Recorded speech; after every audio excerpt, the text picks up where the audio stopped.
Bonjour, bonjour et bienvenue à mon podcast AC of Diamonds. Donc voici la deuxième partie telle que promise, la deuxième partie à l'autre podcast qui s'appelle All Black Lives Matter. Donc je suis là avec ma sœur. Bonjour. Peut-être que tu peux te présenter à nouveau pour ceux qui n'ont pas écouté la première partie. Coucou tout le monde. Je m'appelle Oriane.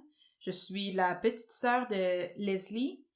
Je suis vraiment très excitée de participer à son podcast aujourd'hui.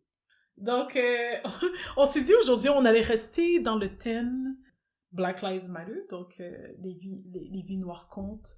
Puis on voulait partager avec vous comment être un bon allié. Exact, donc peut-être je vais te laisser commencer, Oriane.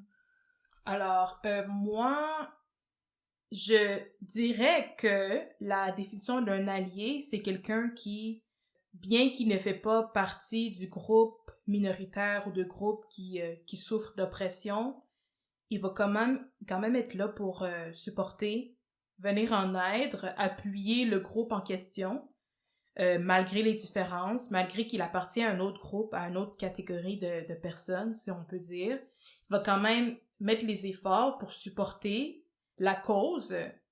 Les alliés, je pense que c'est une des choses qu'on a le plus besoin en ce moment dans tout ce qui se passe avec le Black Lives Matter, parce qu'on sait tous que, bon, aux États-Unis, mais c'est un peu comme ça partout en Occident, en Amérique du Nord, les Noirs ne forment seulement qu'un petit pourcentage de la population, de la démographie aux États-Unis, au Canada, en Amérique du Nord particulièrement, là.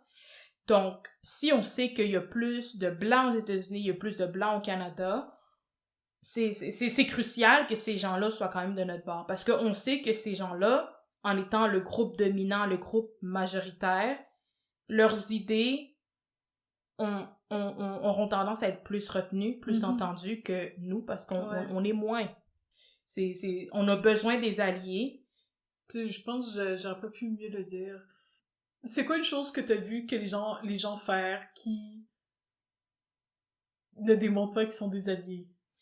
Le premier point que je constate, c'est qu'il y a beaucoup de gens qui se disent être alliés, mais ils vont démontrer ce phénomène de victime complexe. Ou, si je peux dire, c'est comme si la situation, ils vont la retourner pour que ce soit à propos d'eux. Je sais pas si vous pouvez comprendre, là, c'est que Vraiment, donne un exemple. C'est comme, tu vas avoir un allié que lui, il va ramener la situation à lui. Donc, s'il va parler, il va communiquer quelque chose par rapport à la situation, il va parler au je, il va parler au moi. Moi, il m'est arrivé telle chose. Moi, j'ai fait ça. Moi. Donc, je pense que dans un contexte comme ça, le parler au je, le parler au moi a pas sa place quand t'es un allié, parce que tu n'es pas une victime, tu ne souffres pas d'oppression, tu ne souffres pas de racisme systémique dans la situation en ce moment. C'est pas toi qui as besoin d'aide, c'est pas toi qui as besoin d'être secouru, c'est pas toi qui as besoin d'être entendu, écouté. Donc, je trouve ça très énervant, franchement, quand tu vas voir des gens, des blancs, des alliés blancs qui vont faire comme si ils vont dire clairement que c'est difficile d'être un allié. Puis ils vont se créer un genre de victime complexe, là, qui dit, moi, j'ai telle souffrance, moi, je subis telle chose en tant qu'allié. C'est très important de briser ce phénomène-là, cette idée que tu peux être une victime dans la situation du Black Lives Matter. Tu n'es pas noir. Donc, pourquoi, oui, je suis pas en train de dire que ta vie compte pas. Ta vie est très importante. Mais dans un contexte comme en ce moment, ta vie n'est pas en danger. Ta vie ne souffre pas. Ta vie n'est pas celle qui demande de l'égalité. Donc, faut juste faire attention par rapport à ça. Mais je suis heureuse d'entendre qu'est-ce que toi t'en penses. Mais ce que tu viens de dire, ça rentre aussi avec un peu comme le savior complexe. Hein? Bon, ça, vous pouvez pas voir à la maison, mais je fais des guillemets. C'est le savior complexe que certaines personnes ont. Ils sentent comme si tout le poids est sur leur épaule de sauver la communauté noire, de sauver les populations marginalisées, puis des choses comme ça. Comme, it's not a good look. Genre, c'est pas... C'est que je sais pas quoi dire, like, c'est... Comme, c'est bizarre. Comme, c'est bizarre, tu sais, ça même, tu sais, tu vois aussi des personnes qui sont quasiment... Je suis certaine qu'ils ne veulent pas nécessairement se vanter, mais c'est quasiment presque comme s'ils se vantent des choses qu'ils ont faites pour aider une communauté. Puis tu peux prendre ça dans n'importe quel contexte, hein.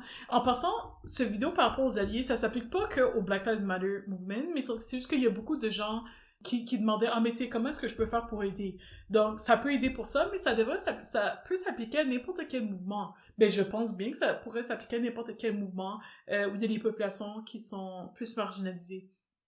Mais donc, comme je disais ça, j'ai vu des vidéos de... C'est ça, des personnes qui sont non-noires, ben, généralement, c'est des personnes blanches. Pleurent, parce que, tu sais, leurs parents veulent pas, leurs parents sont racistes. Leurs parents refusent qu'ils aillent aux manifestations, puis ils vont se filmer en train de pleurer dans les vidéos parce que leurs parents sont racistes et tout, là. C'est un peu bizarre. J'ai même pas le mot pour décrire, c'est comme, ok, je suis contente que dans ta vie toujours tu fasses un effort pour, tu sais, pour supporter le mouvement et tout, mais t'as pas besoin d'en faire une vidéo, comme tu sais, je sais pas, ou sinon c'est que le message de leur vidéo est pas sorti comme qu'est-ce qu'ils voulaient que ça sorte, qu'ils veulent ou non, c'est comme si ça enlevait un peu de l'attention qu'on portait au mouvement. Un des points aussi majeurs, c'est que les gens, dès que tu recommences à parler de mouvements comme ça, ils sont comme, ben je suis pas raciste. Ok, t'es pas raciste, mais ben déjà j'ai pas dit que t'étais raciste, first things first, j'ai jamais dit que t'étais raciste. Et ensuite, deuxième chose, le but, c'est pas de ne pas être raciste. Le but, c'est d'être anti-raciste. C'est pas suffisant de ne pas être raciste. Moi, je suis vraiment d'accord. La situation qui se passe en ce moment, là, tout le mouvement de Black Lives Matter, là, juste pour réexpliquer ça bien comme il faut, c'est pas les Noirs contre les Blancs. Non. C'est les racistes contre les gens qui sont anti-racisme. OK? Donc, si vous êtes anti-raciste, puis vous voulez créer un changement, puis vous êtes prêt à mettre des efforts pour créer un changement, félicitations, vous êtes un allié. Mais si vous dites, non, je suis pas raciste, ok, c'est bien de pas être raciste, mais si ça s'arrête là, vous n'êtes pas un allié. Si vous dites, vous couchez le soir, moi je suis pas raciste, moi les Noirs, je les aime bien comme tout le monde, ok, c'est bien, bravo pour vous. Mais vous n'êtes pas un allié. Moi, un allié, c'est quelqu'un qui va supporter la cause, qui va s'éduquer, qui va créer un changement. Donc, c'est important là, de faire la distinction entre antiraciste et quelqu'un qui est juste pas raciste. Faut vraiment faire la différence. Parce qu'en plus, même souvent, ça, les gens se mettent sur la défensive. « Ah, mais je suis pas raciste. » Déjà, je n'ai jamais dit que tu étais raciste. Donc, pourquoi est-ce que ton premier réflexe, c'est de penser que t'es raciste? Non. Non. Mais par contre, qu'est-ce que j'aimerais que tu fasses, au lieu de dire des choses comme ça, c'est prendre le temps d'aller sur Internet, t'éduquer, aller lire, demander, poser des questions. C'est ça qu'on veut que vous fassiez. C'est ça si vous voulez être un bon allié, si vous voulez être antiraciste, c'est les choses que vous devez faire. Que quand il y a des gens dans ton entourage qui utilisent des mots qui sont péjoratifs envers certaines populations, que vous leur dites, hey, on n'utilise pas ce genre de langage. Écoute, on n'est pas stupide. Je sais que la plupart des personnes blanches, même si vous n'êtes pas raciste, je sais que dans votre environnement, il y a au moins une personne dans votre vie qui utilise parfois le N-word. On le sait. Peut-être que la prochaine fois qu'ils vont l'utiliser, vous allez leur dire, c'est pas un bon mot à dire. Même s'il n'y a pas de personnes noires autour de nous, c'est quand même un mot qui est très insultant. C'est ça qu'on veut que vous fassiez. Mais si vous vouliez des alliés, c'est ce que vous devez faire. Pas juste être gentil avec tout le monde quand ils vous regardent, mais aussi que même quand vos amis qui sont issus de populations minoritaires, que ce soit noirs, d'autres minorités visibles, LGBT, personnes en situation de handicap, comme peu importe c'est quoi, que vous leur accordiez aussi ce même respect. Quelqu'un autour de moi peut pas commencer à sortir des injures par rapport aux personnes homosexuelles sans que je dise quelque chose. C'est pas normal. Puis si je dis rien, c'est que je suis pas vraiment un allié. Exactement. Tu vas voir des gens que c'est des vrais alliés, qu'ils vont être source de changement sur les réseaux sociaux, mais aussi dans la vie de tous les jours. Ça, c'est quelque chose qui peut être très performatif. C'est comme une performance. Tu vas avoir des alliés que ils vont publier sur Instagram, ils vont retweet sur Twitter, ils vont X choses sur les réseaux sociaux. Mais je dirais que tout ce qui est behind closed door, donc derrière, tout ce qui est dans la vie de tous les jours, là, dans ton quotidien, c'est tellement important. Parce que si, toi, en tant que personne, tu peux créer un petit changement, ça va être avec ta famille, avec tes amis. Moi, ce que j'ai constaté, c'est que les gens avec qui je communique sur les réseaux sociaux autour de moi, là, sont déjà, je dirais, woke, sont déjà réveillés, ils sont déjà comme, ils savent ce qui se passe, ils sont in touch. Moi, c'est sûr que je m'entoure avec des gens qui sont comme ça, mais les gens sont déjà au courant de beaucoup de choses. Donc, ce qui me reste à faire, c'est parler aux gens qui ont pas les réseaux sociaux. Les gens qui sont vraiment pas sur les réseaux sociaux, qui sont comme behind closed doors, puis essayer de eux les éduquer eux. Parce que ça sert à rien de dire oui, sur Instagram. Les gens sur Instagram beaucoup de gens sont déjà woke. Sur Twitter, les gens sont déjà woke. Mais c'est important de aussi se concentrer sur la famille, des grands-parents, les gens que tu connais, tes amis, peu importe, que eux sont peut-être pas sur les réseaux sociaux. Fait qu'ils sont pas vraiment in touch avec ce qui se passe la situation, mais tu peux quand même essayer de, tu sais, leur en parler, puis essayer de eux changer leur mentalité. Ça, c'est super important pour les alliés, là. C'est pas une performance. Un allié, tu dois supporter de tout bord. Si on voit pas ton support, c'est pas grave, parce que tu nous as quand même supporté. Donc, garde ça en tête. Ouais, tout à fait. Un autre point, ce serait d'écouter sans jugement. Essayer d'un peu plus comprendre. Je pense qu'il y a personne qui s'attend nécessairement à ce que quelqu'un d'autre comprenne une situation. C'est impossible. À moins que la personne ait vécu les mêmes choses que nous, personne va comprendre exactement c'est quoi ta vie ou comprendre exactement comme qu'est-ce qui se passe dans ta vie, etc. Mais si au moins, quand je parle et je parle de racisme, si au moins on arrête d'interrompre, on arrête d'essayer de comme nier que la situation était raciste ou non. Ça m'est souvent arrivé. Tu sais, je vais parler d'un événement qui était raciste, c'est comme, oh non, moi je pense que c'est raciste. Ben, est-ce que je peux partager mon expérience? Est-ce que je peux parler sans être coupée? Est-ce que ça veut dire que mon expérience est fausse? Pourquoi est-ce que les gens essaient de me dire à moi, qui est une minorité visible, si quelque chose est raciste ou non?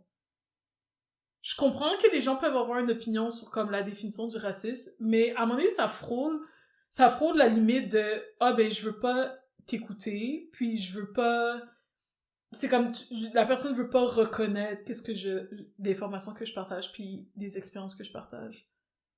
Je vois beaucoup ce phénomène sur les réseaux sociaux avec les célébrités. Tu vas avoir des célébrités qui ont des scandales parce que bon, ils ont un passé très raciste, puis ça refait surface, puis là, les gens sont choqués.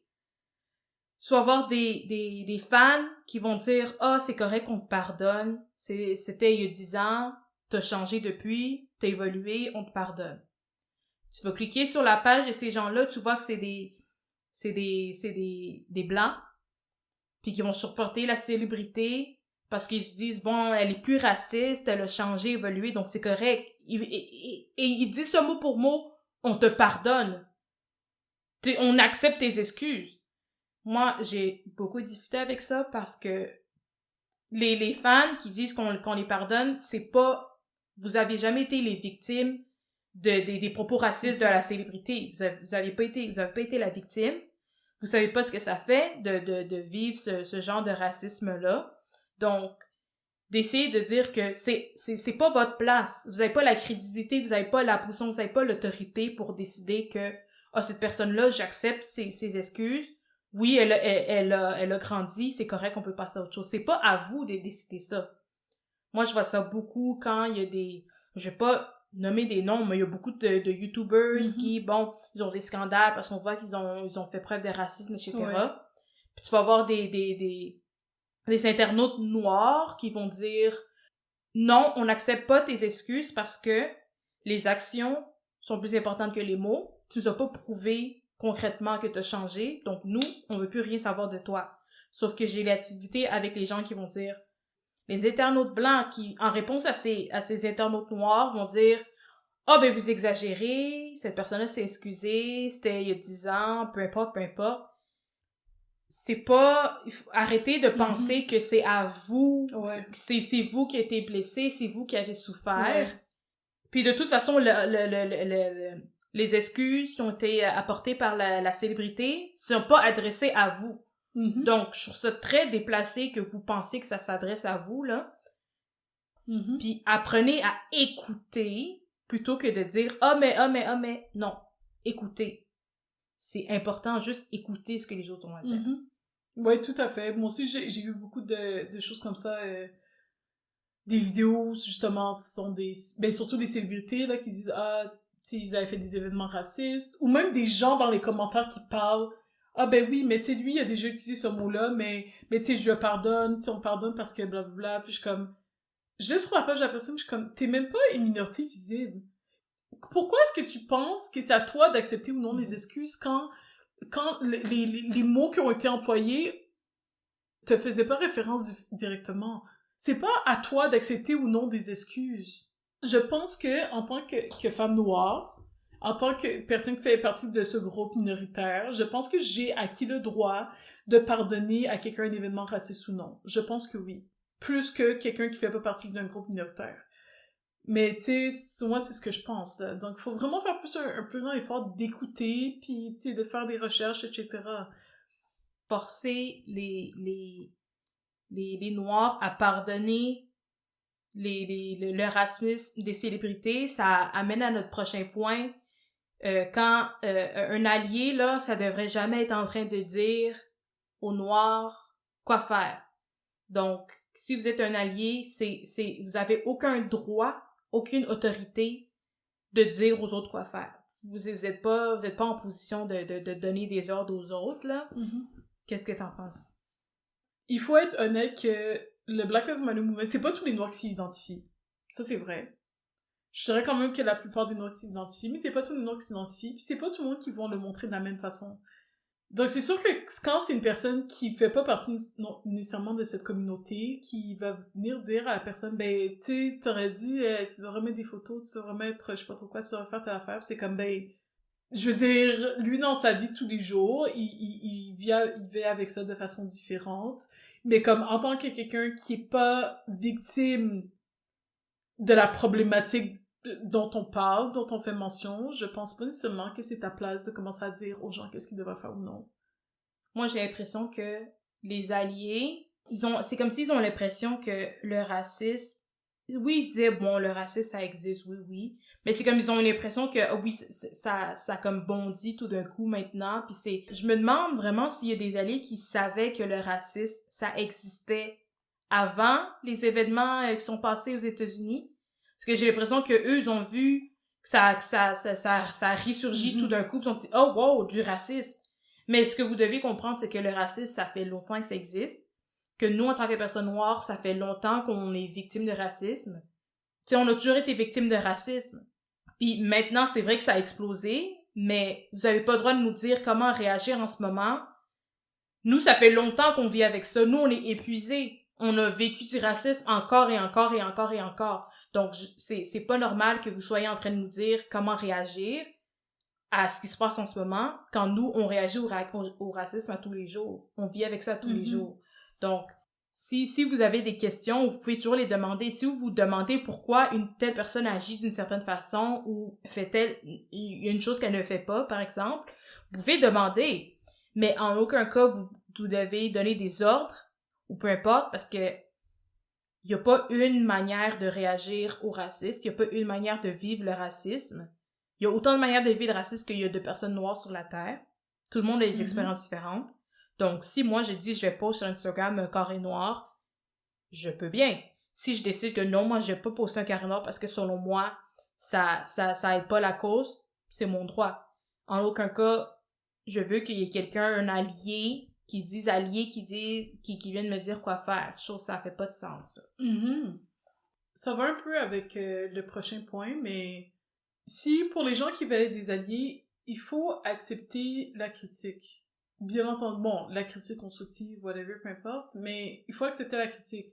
Combien de photos, maintenant, j'ai vues sur les réseaux sociaux, de personnes qui essaient d'être des alliés, je suppose, qui sont non-noirs, et qui mettent une photo qu'ils pensent va aider le Black Lives Matter Movement, puis il y a des gens dans les commentaires, des personnes apparemment noires, qui vont écrire « Ah ben tu sais, ça c'est bien que t'aies fait ça, par contre, ça aide pas tant que ça. En fait, plutôt, qu'est-ce que tu préfères, c'est ceci. Ah, Lesla, elle fait du mieux qu'elle peut, she's trying, elle a publié une photo, c'est bien, nanana, comme vous êtes pas content, nanana. Puis je suis comme, ok, so, tu vas publier une photo pour aider une cause à laquelle je m'identifie, à laquelle, comme je suis directement concernée. Mais si je te dis que la photo n'est pas tant que ça, ou l'action que tu veux porter n'est pas tant que ça, tu vas te fâcher après moi, ou les gens vont se fâcher après moi. Je suis comme, non, mais qui t'a donné le droit? T'as le droit de pas accepter la critique, mais si t'acceptes pas la critique par rapport à quelque chose que tu penses faire qui va aider le Black Lives Matter Movement, ben c'est que tu veux pas nécessairement aider le Black Lives Matter Movement. C'est pas normal que je tombe ça sur des photos, des vidéos, puis il y a des gens que même le influencer et tout, c'est comme chicané, là, avec des personnes noires qui ont écrit en dessous de leur photo. Puis les commentaires étaient très respectueux, hein. Mais eux, ils ont pris comme une attaque personnelle, comme si, ah ben c'est la personne, elle, qui fait les affaires, ou la personne en tant que telle qui est raciste ou je sais pas trop quoi, mais c'est comme, non, c'est juste pour vous aider. Si vous voulez vraiment aider, this is how you can help. C'est sûr que moi, là, moi, en tant que personne, si, par exemple, je veux supporter la communauté LGBTQ, ben, je vais pas commencer à dire, oh, moi, je vais faire telle chose, ça va les aider. Je vais essayer de trouver un membre, puis demander exactement, moi, qu'est-ce que je peux faire? Je veux donner la meilleure aide possible. Parce qu'on a bien beau se dire, je vais aider, mais tu peux aider de différentes façons. Moi, je veux que mon aide soit la plus efficace, la plus optimale. Donc, il faut que je fasse de la recherche. Il faut pas que j'aie peur d'aller demander qu'est-ce que je peux faire pour aider. Puis, si les gens viennent me dire ce que tu fais, ça aide pas, ben, là, je commence à me fâcher. Moi, je trouve pas que ça fait du sens, là. Si je veux aider, il faut que ce soit sincère, puis il faut que je donne la meilleure aide. Comme j'avais vu dernièrement sur Instagram, des gens, des célébrités, plein de gens qui ont commencé à faire des chaînes dans leur story. Tu tags 5 personnes avec le hashtag Black Lives Matter, ces 5 personnes-là taguent 5 personnes avec le hashtag et ainsi de suite. Moi, je trouve que faire ça, ça aide pas. Je veux vraiment pas que vous pensiez que je vous insulte, là, mais selon moi, ça aide pas parce que oui, c'est un hashtag premièrement, tu fais juste taguer tes amis. Deuxièmement, tout ce que tu écris, c'est le hashtag Black Lives Matter. En quoi ça aide? Est-ce que tu penses que faire ça, ça va faire que les policiers vont être arrêtés? Est-ce que ça va ramener George Floyd en vie? Ou Breonna Taylor, ou tous les gens qui ont souffert, ça n'aide pas. On vous le dit. Donc, écoutez. Je sais que c'est simple, c'est facile de faire des chaînes dans les stories, mais à the end of the day, c'est pas une pétition, t'as pas signé de pétition, t'as pas donné d'argent, t'es pas allé à un protest, t'as juste tagué 5 amis, puis that's it. Donc, il faut essayer de comprendre que mes actions, là, est-ce que ça crée un changement concret, un réel changement? Est-ce que ça apporte de la conversation? Est-ce que ça fait quelque chose? Ouais. Avant de poser l'action, là. Puis si tu sais pas, encore une fois, tu peux te demander. Oui, ça, tu peux demander. Comme, il y a des gens qui savent pas nécessairement qu'est-ce qu'ils vont dire, fait que là, ils disent « Ah, j'ai pas parlé parce que je savais pas exactement quoi dire, puis je voulais pas enlever comme du mouvement, etc. et tout. » Sauf que, encore une fois, moi, je dis pas que ça veut dire que les gens sont obligés de publier sur les réseaux sociaux ou whatever. Non, vous êtes pas obligés. Mais encore une fois, quand on commence à dire « Ah, ben, tu sais, j'ai pas parlé parce que je me suis dit que j'allais pas savoir quoi dire ou que whatever, ça rentre encore dans si on garde le silence, ça contribue à la problématique. Donc non, si vous avez des choses que vous avez envie de dire, vous devrez les dire. Si vous n'êtes pas certain comment est-ce que ça va être perçu, si vous n'êtes pas certain du message que vous avez envoyé, peut-être demandez à quelqu'un dans votre entourage, à qui vous faites confiance, qui, elle pourra vous guider. Peut-être initialement faites des recherches, essayez de regarder sur Internet qu'est-ce que les gens en pensent et tout, mais ensuite, peut-être si vous n'arrivez pas à trouver des réponses, demandez à un de vos amis. Si je suis pas certaine quoi écrire par rapport à la communauté LGBT, ou je suis pas certaine si une photo que j'ai publiée va être considérée comme une insulte ou irrespectueuse, ben peut-être que je peux demander je peux voir sur Internet s'il y a déjà des informations par rapport à ça, je peux demander à des amis qui font partie de cette communauté.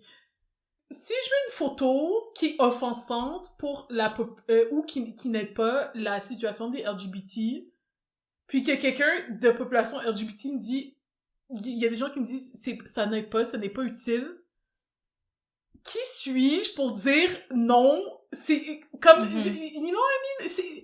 Je comprends pas pourquoi les gens font ça. C'est pas une insulte personnelle à toi, mais c'est juste pas utile. C'est quelque chose, je publie quelque chose qui est pas utile pour la cause de qui que ce soit. Je pensais que c'était utile pour peut-être des personnes en situation de handicap, puis ça ne l'est pas. Ben, écoute, j'avais tort, je me suis trompée, c'est pas grave, mais la meilleure chose, c'est que j'ai appris, puis la prochaine fois, j'aime mieux faire. C'est tout, là. À la fin de l'histoire, là, on n'est pas vos ennemis, vous n'êtes pas nos ennemis. Tout ce qu'on souhaite, c'est être traités comme des êtres égaux. C'est tout ce qu'on veut être. On veut être traités du même niveau. Mm-hmm. C'est tout. On veut pas être supérieur, on veut pas être inférieur. Il y a personne qui est meilleur que l'autre. Mm-hmm. Jamais. Il y a des gens qui sont peut-être moins éduqués, moins informés, mais ça veut pas dire que vous êtes une mauvaise personne. Ça veut juste dire que vous manquez l'éducation. Donc nous, s'il faut qu'on vous éduque, s'il faut que vous-même, vous allez vous éduquer de votre côté pour être des meilleurs alliés, j'espère que vous allez le faire. Ouais. Donc, c'est vraiment juste ça. Faut pas penser qu'on est contre vous, qu'on va vous critiquer. Si vous avez peur de dire quoi que ce soit, allez chercher l'aide. Mais comme, à the end of the day, on est tous ensemble là-dedans. Puis c'est ensemble qu'on va être capable de combattre la crise en ce moment. C'est juste si on est unis. Donc, faut être capable d'accepter la critique pour s'améliorer, devenir des meilleures personnes. J'aurais pas pu mieux le dire. Même un des points qu'on a mentionné, ça me fait penser... je pense en anglais, les gens disent « virtue signaling » et tout. Il y a beaucoup de gens qui vont critiquer les gens sur Internet parce qu'ils ont fait quelque chose ou ils ont pas fait quelque chose. Je trouve que ça commence à quand même devenir épuisant, là, tout ça. Il y a beaucoup de gens, vous allez surtout constater ça chez les célébrités, des célébrités que, en dessous de leur photos, vidéos, ou mettons que des célébrités que tu vas voir qu'ils ont jamais rien publié par rapport à Black Lives Matter sur les réseaux sociaux, il y a des gens qui vont dire « Ah, pourquoi est-ce que t'as pas publié? Ou est-ce que t'as publié puis j'ai pas vu? Whatever. » Il y a des gens qui publient pas. Moi, je suis pas d'accord d'aller insulter les gens en dessous de leurs vidéos. Il y a des gens qui insultent, hein. Il y a des gens qui insultent.